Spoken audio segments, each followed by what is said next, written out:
Dari situlah hubungan mereka kembali memburuk. Jan Yawat mulai berpikir bahwa alasan sebenarnya adalah karena Kwon Do telah memiliki selingkuhan. Tanpa bukti yang jelas, kecurigaan itu terus berkembang hingga menimbulkan niat jahat untuk menyakiti Kwon Do.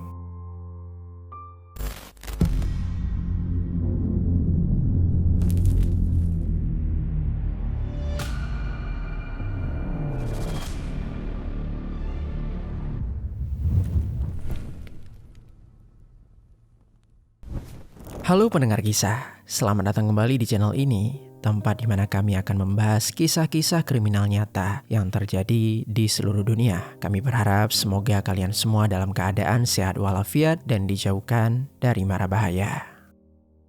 Hari ini kami akan kembali membahas sebuah kasus tragis yang terjadi di Thailand pada tahun 2024 kemarin. Kisah kali ini melibatkan hubungan sesama jenis yang dilakukan oleh dua orang perempuan yang telah menjalin hubungan asmara kurang lebih 12 tahun lamanya. Hubungan yang terbilang lama itu ternyata tidak selalu harmonis. Pada suatu momen saat salah satu dari mereka tidak ingin menikah karena menganggap mereka tidak akan bisa beranak, akhirnya terjadilah suatu pengeksekusian yang begitu brutal yang menewaskan salah satu di antara mereka.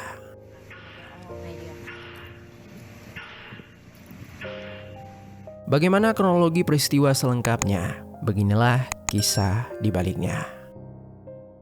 Pendengar kisah, sebelum kita lanjut, aku mau rekomendasiin salah satu produk yang bisa kalian beli melalui fitur belanja di bawah. Neckband Philips TAA 1708 Bone Conduction.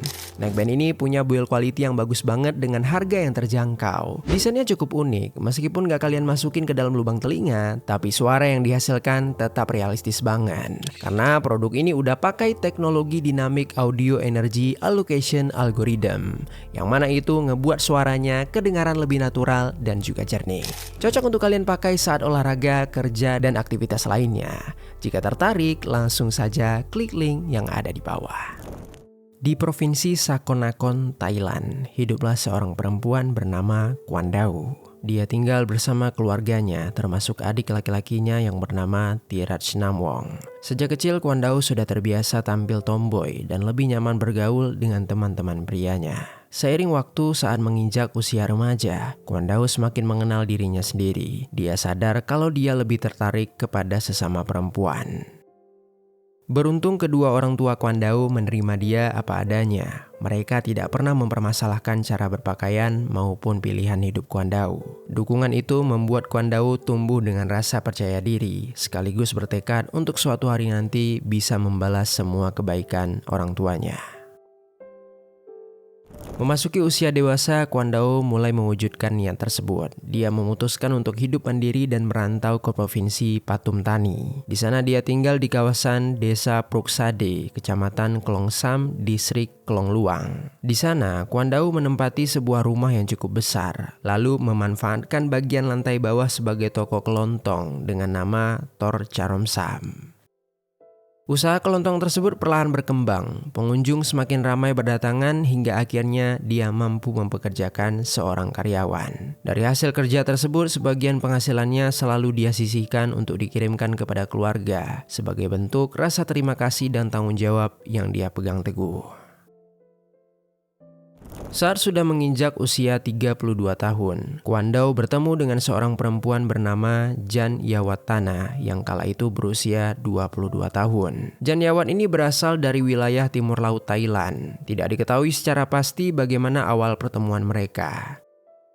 Dalam perkenalan pertama, Jan Yawat mengungkapkan kalau dia telah lama memiliki ketertarikan kepada sesama perempuan. Mendengar hal tersebut, Kwon Do pun membagikan kisahnya tentang bagaimana dia dulu menyadari perasaan yang sama. Dari situlah hubungan mereka mulai terjalin lebih dekat. Mereka saling terbuka, bertukar cerita tentang proses menerima diri masing-masing, hingga perlahan muncul rasa nyaman di antara keduanya.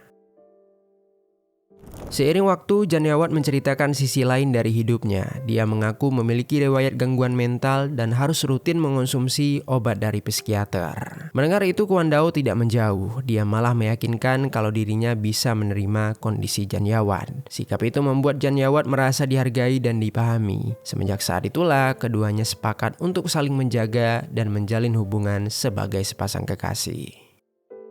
Sejak resmi berpacaran, Kwon Do mengajak Jan Yawat untuk tinggal bersama. Selain itu, agar lebih dekat, Jan Yawat juga bisa membantu mengurus toko kelontong miliknya. Jan Yawat menyetujui usulan tersebut, apalagi saat itu dia belum memiliki pekerjaan tetap. Keputusan untuk hidup bersama menjadi awal dari hubungan mereka yang kemudian berlangsung selama bertahun-tahun. Singkat cerita, memasuki tahun 2024, usia Kwon Do saat itu sudah menginjak 44 tahun, sementara Jan Yawat 33 tahun. Hubungan mereka pun telah berjalan sekitar 12 tahun lamanya. Meski terlihat langgeng dari luar, kenyataannya mereka kerap dilanda suatu pertengkaran. Kondisi emosional Jan Yawat yang masih tidak stabil seringkali menjadi pemicu utama konflik di antara keduanya. Ada suatu momen di mana Jan Yawat ini merasa sangat cemburu dengan pelanggan yang sering berkunjung ke toko kelontong Kwon Do. Dia menaruh curiga pada seseorang yang dia anggap sengaja datang hanya untuk bertemu Kwon Do. Padahal tidak ada bukti yang berdasar atas tuduhan tersebut. Kecurigaan seperti inilah yang perlahan memperkeruh hubungan mereka. Dalam hubungan itu, Kwon Do selalu berusaha mengalah. Dia berulang kali meminta maaf dan berusaha meyakinkan kalau tidak adanya perselingkuhan. Bahkan dia juga memperhatikan kondisi Jan Yawat dengan memastikan obatnya diminum secara rutin. Namun semua upaya itu belum mampu meredakan keadaan. Jan Yawat justru semakin posesif, membatasi pergaulan Kwon Do dan mengancam akan menyakiti dirinya sendiri jika dia dikhianati. Di titik inilah hubungan mereka mulai terasa tidak sehat. Kwon Do perlahan menyadari kalau dirinya sudah terlalu lelah menghadapi tuduhan yang terus berulang. Hingga akhirnya pada pertengahan 2024 mereka sepakat untuk berpisah sementara waktu. Setelah itu Jan Yawat kembali ke kampung halamannya untuk menenangkan diri. Singkat cerita, beberapa bulan berlalu tanpa kabar. Awalnya di bulan Desember 2024, Kwon Do memberanikan diri untuk menghubungi Jan Yawat.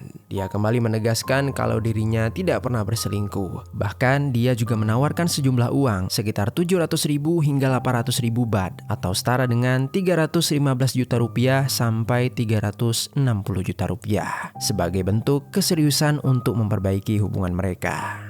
Perlahan Jan Yawat pun mulai luluh. Dia juga merasa rindu kenangan lama. Hingga akhirnya dia memilih untuk kembali menjalin hubungan dengan Kwon Do dan tinggal bersama lagi.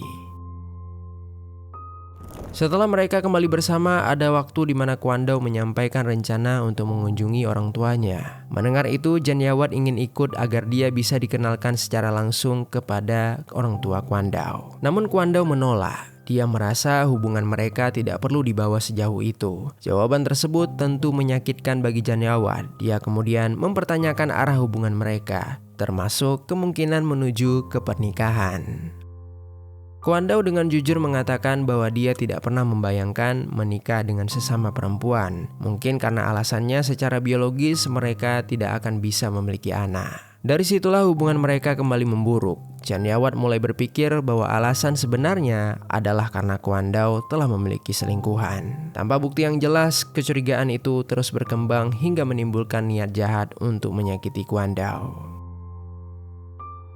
Singkat cerita, tiba di tanggal 21 Desember 2024 sekitar pukul 6 pagi. Kwon Do membuka toko kelontongnya. 20 menit kemudian karyawan bernama Pitsana datang dan menyapa Kwon Do dengan ramah. Kwon Do membalas dengan senyum tipis. Pagi itu terasa biasa, udara masih sedikit dingin dan suasana toko belum ada pengunjung. Pitsana mulai bersiap membuka toko seperti biasa. Di sisi lain, Kwon Do terlihat beberapa kali mengecek ponselnya seperti sedang melihat ke arah jam. Melihat itu, Pitsana sempat bertanya kemana dia akan pergi. Kwon Do pun menjawab singkat, katanya dia ingin pergi ke rumah kedua orang tuanya. Pitsana hanya mengangguk, lalu dia melanjutkan aktivitasnya. Tak lama kemudian Kwon Do pun keluar untuk memanaskan mobilnya. Dia menepikan mobil di dekat toko dan membiarkan mesin tetap menyala. Setelah itu dia kembali masuk dan meminta kepada Pitsana untuk sesekali memperhatikan mobilnya tersebut. Karena dia ingin naik ke lantai atas untuk mandi sebelum berangkat. Pitsana mengangguk lalu sesekali melirik keluar sesuai dengan permintaan Kwon Do. Kwon Do melangkah ke lantai atas untuk menuju kamar. Setelah dia membuka pintu, dia melihat Jan Yawat yang sudah berdiri dengan sebuah pistol yang ada di tangannya. Kwon Do tersentak dan langsung mengangkat tangan. Dia bertanya apa yang akan dilakukan oleh Jan Yawat. Dengan cepat, Jan Yawat langsung membidik lalu melepaskan pelatuk pistol hingga peluru mengenai tepat di pergelangan tangan serta menembus ke bagian dada Kwon Do. waktu nggak dia. Kwon Do refleks menahan cairan merah yang keluar. Tanpa merasa iba, Jan Yawat kembali melepaskan tembakan ke bagian dada Kwon Do. Kwon Do yang semakin lemah berusaha melarikan diri ke lantai bawah. Namun belum sempat dia memutar badan, Jan Yawat sudah lebih dulu mengarahkan pistol dan melepaskan tembakan ke Kwon Do hingga mengenai bagian punggungnya. Serangan bertubi-tubi itu membuat Kwon Do menghentikan langkahnya. Dia berusaha mengatur nafas yang terengah-engah. Tanpa menoleh lagi, Jan Yawat langsung bergerak cepat. Dia memasukkan pistol ke dalam sakunya lalu mengambil kunci motor yang tergantung di dinding. Jan Yawat berjalan turun dari tangga, melewati Kwon Do begitu saja. Di saat yang bersamaan, Kwon Do masih berada di tengah tangga dengan posisi bungkuk. Kwon Do mungkin ingin berteriak meminta tolong, tapi rasa sakit membuat nafasnya tersendat dan suaranya pun tertahan di tenggorokan. Sampai akhirnya dia pun tak mampu lagi melangkah sehingga dia terjatuh kehilangan kesadaran. Sementara itu Jan Yawat sempat berpapasan dengan Pitsana. Pitsana menanyakan kemana Jan Yawat akan pergi sepagi itu.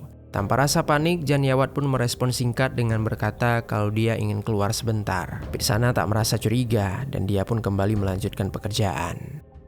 Di sisi lain, Pitsana sebenarnya sempat mendengar suara seperti dentuman. Dia terdiam sejenak dan mendengarkan suara itu. Namun ketika itu, dia cuma berpikir kalau itu adalah suara benda terjatuh saja. Jadi dia tidak begitu menghiraukan dan tetap fokus untuk mengurus toko. Di luar rumah, mesin mobil Kwon Do masih terus menyala. Waktu terus berjalan hingga lebih dari 20 menit. Suara mesin mobil yang tidak kunjung dimatikan mulai menarik perhatian dari warga sekitar. Salah satu tetangga akhirnya mendekat. Dia melihat mobil yang masih menyala, lalu bertanya kepada Pitsana kenapa kendaraan itu dibiarkan hidup sejak tadi. Pitsana menjelaskan kalau Kwon Do sedang bersiap pergi dan hanya memanaskan mesin. Mendengar itu, tetangga tersebut menyarankan agar Kwon Do segera dipanggil. Khawatir dia lupa mematikannya. Pitsana akhirnya berniat memanggil Kwon Do dari bawah tangga, namun seketika langkahnya terhenti. Tubuhnya membeku ketakutan setelah melihat Kwon Do sudah tergeletak di dekat tangga dengan cairan merah yang ada di sekitarannya. Dia langsung berteriak memecah keheningan di pagi itu. Mendengar itu, orang-orang langsung berlarian datang ke dalam toko. Tanpa banyak berpikir, mereka langsung menghubungi pihak kepolisian untuk melaporkan.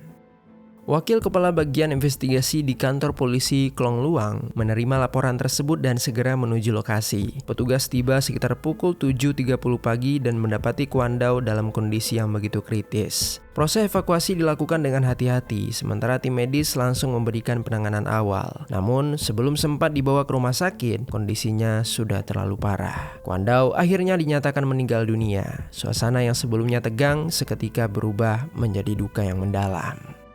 Hasil otopsi terhadap jasad Kwon Do menunjukkan kalau korban mengalami luka tembak dalam jumlah yang cukup banyak dan fatal. Ditemukan 6 luka tembak dengan rincian 4 tembakan mengenai bagian dada, 1 di pergelangan tangan kanan, dan 1 lagi di bagian punggung. Luka-luka itu menyebabkan kerusakan serius pada organ vital yang membuat korban akhirnya tewas di lokasi kejadian. Polisi berusaha menenangkan kondisi di sana. Mereka kemudian meminta penjelasan kepada Pitsana sebagai karyawan toko. Pitsana berkata kalau dia sudah bekerja di sana selama sekitar 3 tahun. Dia menceritakan dari awal saat dia bertemu dengan korban di pagi itu, lalu dia mendengar suara dentuman yang dia sendiri juga tidak tahu kalau itu berasal dari senjata api. Pitsana mengatakan kalau di rumah lantai 2 itu hanya terdapat korban dan pacarnya yang bernama Jan Yawat. Polisi akhirnya bertanya apakah Pitsana tahu terkait hubungan mereka. Pitsana kemudian menjelaskan kalau pasangan itu memang sering bertengkar, tetapi dia sendiri tidak tahu apa yang sebenarnya terjadi di antara mereka berdua. Dia kemudian menambahkan kalau dirinya sempat melihat Jan Yawat meninggalkan toko sebelum akhirnya dia menemukan jasad Kwon Do. Sementara itu, salah seorang tetangga yang mengenal korban juga berkata kalau beberapa waktu sebelumnya korban sempat curhat ke dia kalau dirinya tengah bertengkar dengan Jan Yawat. Karena kedua saksi menyebutkan nama yang sama, polisi pun menjadikan Jan Yawat sebagai tersangka. Polisi memeriksa rekaman CCTV di sekitaran lokasi. Sesuai keterangan saksi, terlihat jelas tersangka meninggalkan tempat kejadian menggunakan sepeda motor bermerek Yamaha Grand Villano. Petugas menelusuri pergerakan kendaraan itu dari satu titik ke titik lain, hingga akhirnya dalam rekaman di Jalan Mu 4 dekat pasar. Tak lama kemudian, sebuah taksi yang datang dari arah belakang berhenti di dekatnya. Pelaku langsung turun dan berpindah ke dalam taksi tersebut. Polisi menduga kendaraan itu sudah dipesan sebelumnya atau dipanggil di tengah perjalanan. Sementara itu, motor yang digunakan ditinggalkan begitu saja. Polisi menduga kalau dia berupaya menghilangkan jejak. Dari pergerakan itu, polisi mulai membaca pola pelaku kejahatan yang biasanya kabur keluar provinsi. Pencarian pun segera diperluas, informasi disebar ke berbagai wilayah. Di tengah pencarian, polisi justru mendapatkan kabar dari keluarga tersangka sendiri. Kakak perempuan Jan Yawad mengatakan kalau mereka sudah mendengar kabar tersebut dan membujuk Jan Yawad untuk menyerahkan diri kepada polisi. Akhirnya, dari situlah polisi tahu kalau Jan Yawad berada di wilayah timur laut Thailand.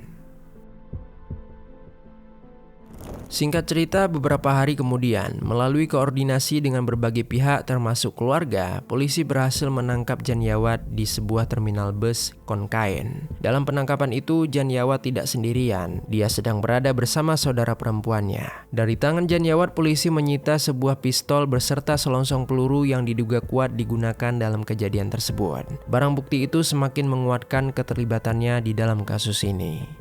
Setelah diamankan, Jan Yawad langsung dibawa untuk menjalani pemeriksaan lebih lanjut. Banyak media yang menyoroti Jan Yawad, terlihat dia hanya menunduk dengan pakaian hitam, masker, serta topi. Di dalam kantor polisi, dia juga sempat berpelukan dengan pihak keluarga yang tidak menyangka akan ada hal seperti ini terjadi.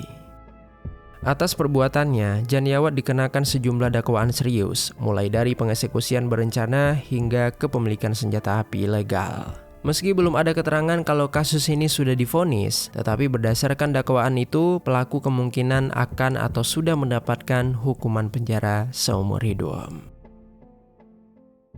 Toko kelontong yang tadinya diramaikan dengan pembeli mendadak berubah ramai karena kejadian yang begitu tragis. Keluarga korban harus menerima kenyataan atas hilangnya seorang putri sekaligus tulang punggung keluarga. Sementara karyawan di toko juga menyesali kalau dia seharusnya mungkin bisa sejak awal menyadari ada sesuatu yang tidak beres. Begitupun dengan tetangga korban, dia kehilangan sosok yang sering menyapa dan berbagi cerita.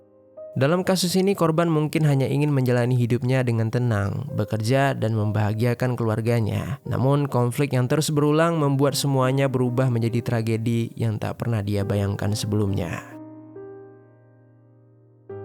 Di sisi lain, pelaku yang awalnya hanya dipenuhi rasa takut kehilangan, perlahan tenggelam dalam kecemburuan dan emosi yang tidak terkendali. Hingga akhirnya, keputusan yang dia ambil dalam sesaat justru menghancurkan dua kehidupan sekaligus.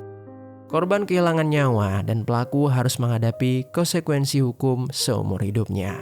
Kisah ini bukan hanya tentang kejahatan, tetapi juga tentang pentingnya menjaga kesehatan mental, membangun komunikasi yang sehat, dan berani melepaskan hubungan yang sudah tidak lagi baik.